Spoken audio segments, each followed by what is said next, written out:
मैं जब पैदा हुआ था तो तब मैं जेल में था। भयंकर बारिश और तूफान हो रहा था।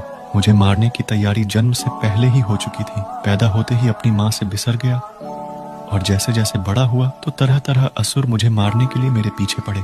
मैं जब युवक बना तो किसी कारणवश मेरे गांव को छोड़कर जाना पड़ा और लोगों ने मुझे भगोड़ा बोला। मैं जिसे सबसे ज्यादा प्रेम करता था वह भी मेरा ना हो पाया।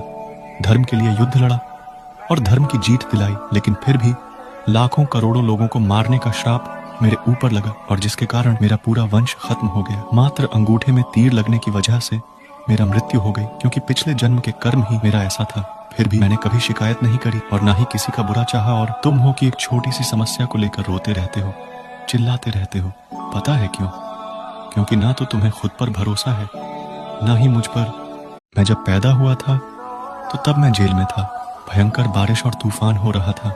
मुझे मारने की तैयारी जन्म से पहले ही हो चुकी थी। पैदा होते ही अपनी माँ से बिसर गया और जैसे जैसे बड़ा हुआ तो तरह तरह असुर मुझे मारने के लिए मेरे पीछे पड़े। मैं जब युवक बना तो किसी कारणवश मेरे गांव को छोड़कर जाना पड़ा और लोगों ने मुझे भगोड़ा बोला। मैं जिसे सबसे ज्यादा प्रेम करता था वह भी मेरा ना हो पाया। धर्म के लिए युद्ध लड़ा और धर्म की जीत दिलाई, लेकिन फिर भी लाखों करोड़ों लोगों को मारने का श्राप मेरे ऊपर लगा और जिसके कारण मेरा पूरा वंश खत्म हो गया। मात्र अंगूठे में तीर लगने की वजह से मेरा मृत्यु हो गई, क्योंकि पिछले जन्म के कर्म ही मेरा ऐसा था। फिर भी मैंने कभी शिकायत नहीं करी और ना ही किसी का बुरा चाहा। और तुम हो कि एक छोटी सी समस्या को लेकर रोते रहते हो, चिल्लाते रहते हो। पता है क्यों? क्योंकि ना तो तुम्हें खुद पर भरोसा है, ना ही मुझ पर।